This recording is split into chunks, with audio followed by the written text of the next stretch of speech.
ಶ್ರೀ ಗುರುಭ್ಯೋ ನಮಃ. ಶ್ರೀಮನ್ಮಹಾಗಣಾಧಿಪತಯೇ ನಮಃ. ಎನ್ನ ಅಧ್ಯಾತ್ಮ ಬಂಧುಗಳೇ, ಸಂತ ಶಿಶುನಾಳ ಶರೀಫ ಶಿವಯೋಗಿಗಳು ತಮ್ಮ ಜೀವನದ ಉದ್ದಕ್ಕೂ ಸಂಚಾರವನ್ನು ಮಾಡ್ಕೊಂತ ಇರತಕ್ಕಂಥ ಸಂದರ್ಭದೊಳಗೆ ಅನೇಕ ಯೋಗಿಗಳು, ಸಾಧಕರು, ಶಿವಯೋಗಿಗಳು, ಸಂತರು, ಶರಣರು, ಮಹಾತ್ಮರ ಒಂದು ಒಡನಾಟದಿಂದ ಅನೇಕ ರೀತಿಯಾಗಿರ್ತಕ್ಕಂತಹ ತಮ್ಮ ಅನುಭವಗಳನ್ನು ತಮ್ಮ ಪದ್ಯದ ಮುಖಾಂತರ ಬಹಳ ಸುಂದರವಾಗಿ ಬರೆದು ನಮಗೆಲ್ಲರಿಗೂ ಮಹದುಪಕಾರವನ್ನು ಮಾಡಿ ಹೋಗಿದ್ದಾರೆ. ಹೀಗಿರುವಂತಹ ಒಂದು ಸಂದರ್ಭದೊಳಗೆ ಶರೀಫಜ್ಜವರು ಕೋಡಿಕೊಪ್ಪದ ಆ ವೀರಪ್ಪಜ್ಜನವ್ರನ್ನ, ಆ ಹುಚ್ಚೀರಪ್ಪಜ್ಜ ಯೋಗಿಗಳನ್ನು ಭೇಟಿ ಮಾಡಲಿಕ್ಕೆ ಹೋದಂಥ ಸಂದರ್ಭದೊಳಗೆ ಭಾಳ ಒಂದು ಅದ್ಭುತವಾದ ಲೀಲೆಯನ್ನು ಮಾಡ್ತಾರೆ. ಏನಪ್ಪ ಅಂದ್ರೆ, ಆ ಹುಚ್ಚೀರಪ್ಪಜ್ಜ ಯೋಗಿಗಳು ಏನು ಹೇಳ್ತಿದ್ರು ಅಂದರೆ, ಎಲ್ಲರಿಗೂ ಯಾವುದು ಹೌದು ಅದು ಅಲ್ಲ, ಯಾವುದು ಅಲ್ಲಲ್ಲ ಅದು ಹೌದು ಅಂಥೇಳಿ ಎಲ್ಲರಿಗೂ ಇದೇ ಒಂದು ಮಾತನ್ನು ಉಪದೇಶ ಮಾಡ್ತಾ ಇದ್ರು. ಜನರಿಗೆ ಈ ಮಾತು ತಿಳಿತಿದ್ದಿಲ್ಲ. ಅಜ್ಜಗ ಹುಚ್ಚಿಡ್ದತಿ, ಅದಕ್ಕೆ ಹಿಂಗೆ ಮಾಡ್ತಾನ ಅಂಥೇಳಿ. ಹೀಗಿರುವಂಥ ಸಂದರ್ಭದೊಳಗೆ ಸಂತ ಶಿಶುನಾಳ ಶರೀಫ ಶಿವಯೋಗಿಗಳು ಆ ಹುಚ್ಚೀರಪ್ಪಜ್ಜ ಸ್ವಾಮಿಗಳ ಒಂದು ದರ್ಶನಕ್ಕೆ ಹೋದಂಥ ಸಂದರ್ಭದೊಳಗೆ ಶರೀಫಜ್ಜಗೂ ಅದ ಮಾತು ಹೇಳ್ತಾರೆ ಅವರು. ನೋಡು ಶರೀಫ, ಈ ಜಗತ್ತೇನಪ್ಪ ಅಂದ್ರೆ ಯಾವುದು ಹೌದಲ್ಲ ಅದು ಅಲ್ಲ, ಯಾವುದು ಅಲ್ಲ ಅಂತ ತಿಳ್ಕೊಂಡೇವಲ್ಲ ಅದೇ ಹೌದು ಅಂತ ಹೇಳಿದಾಗ ಕಣ್ಣಿನೊಳಗೆ ಆನಂದ ಬಾಷ್ಪ ತುಂಬಿ ಸಂತ ಶಿಶುನಾಳ ಶರೀಫ ಶಿವಯೋಗಿಗಳು ಏನು ಮಾಡ್ತಾರೆ ಅಂದ್ರೆ, ಆ ಗುರುಗಳಿಗೆ ನಮಸ್ಕಾರವನ್ನು ಮಾಡಿ, ಎಂಥ ತ್ರಿಕಾಲ ಜ್ಞಾನಿ ಅದಿಪ, ಎಂಥ ಬ್ರಹ್ಮಜ್ಞಾನಿ ಅದಿ, ಈ ಅಖಂಡ ವೇದಗಳ ಸಾರವನ್ನು, ಬ್ರಹ್ಮ ಉಪನಿಷತ್ಗಳ ಸಾರವನ್ನು, ಬ್ರಹ್ಮೋಪದೇಶವನ್ನು ಎರಡೇ ಸಾಲಿನೊಳಗೆ ಮಾಡಿದಿಲ್ಲಪ್ಪ ಅಂಥೇಳಿ ಕೊಂಡಾಡ್ತಾರೆ. ಕೊಂಡಾಡಿ ಅಂತಹ ಆ ವಿಷಯ ಏನು ಹೇಳ್ತತಿ ನಮಗಂತಂದ್ರೆ, ಈ ಜಗತ್ತು ಕಣ್ಣಿಗೆ ಕಾಣುವುದು ಒಂದು ದಿವಸ ನಾಶ ಆಗ್ತತಿ. ಅಂದ್ರೆ ಯಾವುದು ಹೌದಂತ ನಾವು ತಿಳ್ಕೊಂಡೇವಲ್ಲ, ಈ ಜಗತ್ತು, ಭೂಮಿ, ಈ ಬೆಳಕು, ಗಾಳಿ, ನೀರು, ಈ ಪಂಚಮಹಾಭೂತಗಳನ್ನು ಏನದವಲ್ಲ, ಒಂದಲ್ಲ ಒಂದು ದಿನ ಇವಕ್ಕೆ ಪ್ರಳಯ ಬರ್ತತಿ.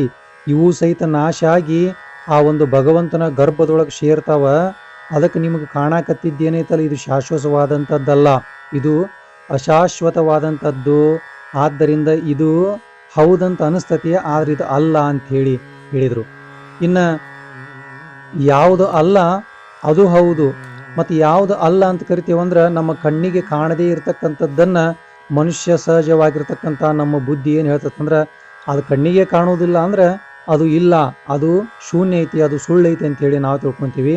ಅಂಥದ್ದನ್ನು ಆ ಹುಚ್ಚೀರಪ್ಪಜ್ಜನವ್ರು ಏನು ಹೇಳ್ತಾರೆ ಅಂದ್ರೆ, ಈ ಪರಮಾತ್ಮ ಅಂತಕ್ಕಂಥ ವಸ್ತು, ಚೈತನ್ಯ ಅಂತಕ್ಕಂಥ ವಸ್ತು, ನಮ್ಮೆಲ್ಲರನ್ನ ಆಟ ಆಡಿಸ್ತಕ್ಕಂಥ ವಸ್ತು ನಮಗೆ ಕಾಣೋದಿಲ್ಲ, ಆದ್ರೆ ಅದು ಐತಿ, ಅದ ನಿಜವಾದಂಥ ಪರಬ್ರಹ್ಮ ವಸ್ತು ಐತಿ.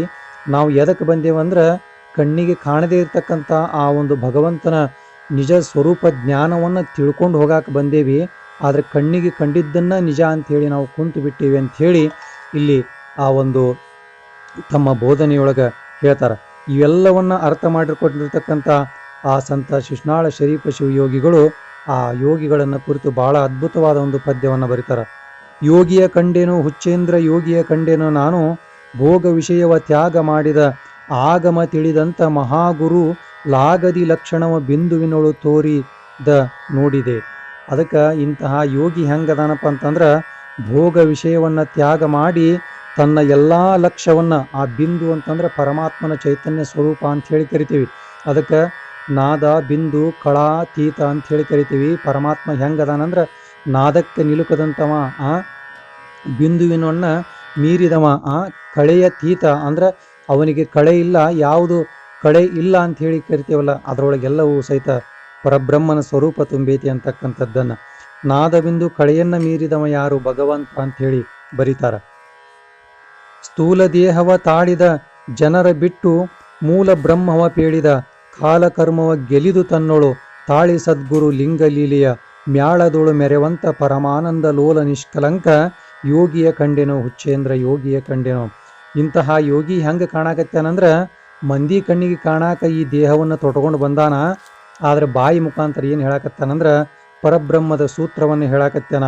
ಕಾಲವನ್ನು ಗೆದ್ದಾನ, ಯಮರ ಒಂದು ಪಾಶದಿಂದ ಗೆಲುವನ್ನು ಪಡೆದಾನ, ಕರ್ಮವನ್ನು ಗೆದ್ದಾನ, ಕಾಲ ಕರ್ಮವನ್ನು ಗೆದ್ದು ಇಡೀ ಅಖಂಡ ದೇಹವೇ ಲಿಂಗ ಸ್ವರೂಪನಾಗಿ ಮೆರೆಯಕತ್ತಾನ ಅಂಥೇಳಿ.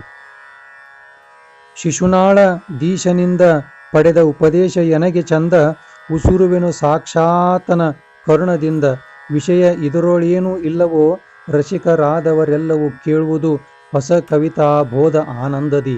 ಇಂತಹ ಒಂದು ಹೊಸ ಕವಿತೆ ನಿಮ್ಮೆಲ್ಲರಿಗೆ ಕೊಡಾಕತ್ತೇನೆ. ಎದರಿಂದ ಅಂತಂದ್ರೆ ಆ ಶಿಶ್ನಾಳಧೀಶ ನಮ್ಮ ಗುರು ಗೋವಿಂದ ಭಟ್ಟರು ಏನು ನನಗೆ ಉಪದೇಶ ಮಾಡ್ಯಾರಲ್ಲ, ಆ ಒಂದು ಉಪದೇಶದ ಒಂದು ಶಕ್ತಿಯಿಂದ ನಾ ಏನು ಮಾಡಾಕತ್ತೇನಂದ್ರೆ ನಿಮಗೆ ನಾ ಎಲ್ಲ ಉಪದೇಶ ಮಾಡಾಕತ್ತೇನೆ.